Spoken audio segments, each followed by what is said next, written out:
Hello everyone, welcome back to another mechanical review. Today the mechanic we'll be observing is the Pokemon move Sketch.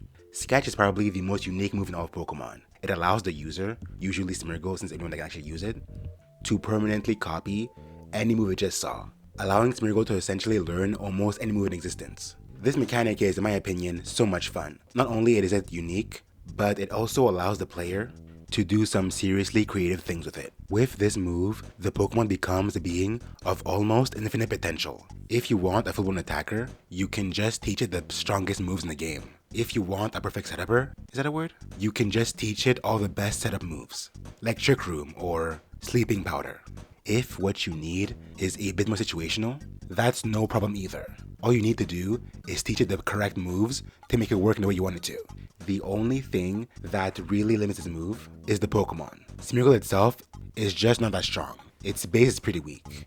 That is, unless you use a move to make it stronger, like Sword Dance. See, it's almost perfect. But the move itself is pretty clear when it comes to what it is and its possibilities. However, there are some things that are kind of unclear that only a tryhard who wants to break the game, like me, would know. For example, in earlier games, you couldn't copy moves like Metronome or Mimic.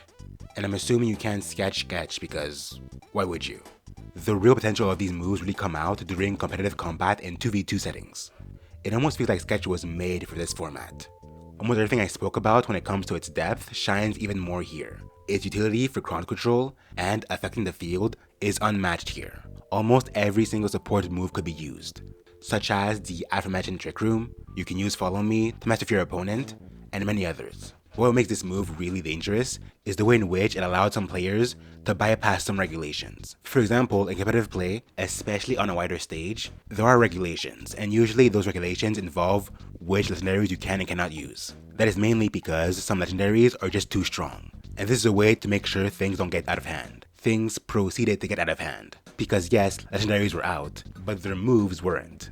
With this loophole, trainers were using Smeargle and teaching it powerful moves that only legendary Pokemon know, like Dark Void, which puts every Pokemon on the field to sleep, because why not? Or Precipice Blade, a powerful ground type move. These loopholes were patched eventually, but I hope this really shows you how insane these moves can be if you're thinking the right way. Honestly, this mechanic is just really fun.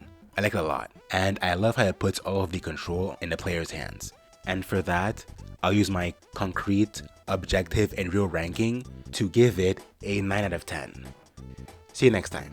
Peace.